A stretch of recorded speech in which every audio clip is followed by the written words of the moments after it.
স্বাধীনতা অর্জনের চেয়ে স্বাধীনতা রক্ষা করা কঠিন।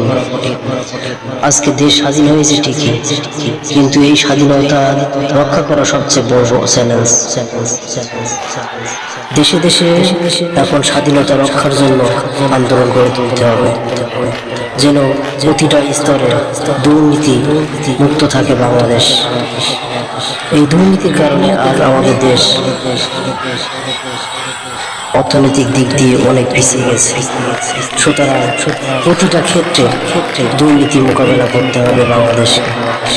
প্রতিটা স্তরে যেন দুর্নীতি মুক্ত থাকে বাংলাদেশ, সেই প্রত্যয় নিয়ে সবাইকে সংগ্রামে ঝাঁপিয়ে পড়তে হবে, যেন দুর্নীতিবাজরা মুখ উঁচু করে দাঁড়াতে না পারে সেদিকে সজাগ দৃষ্টি রাখতে হবে বর্তমান সরকারকে। এই সরকারকে অবশ্যই সেগুলো মোকাবেলা করে এগিয়ে যেতে হবে।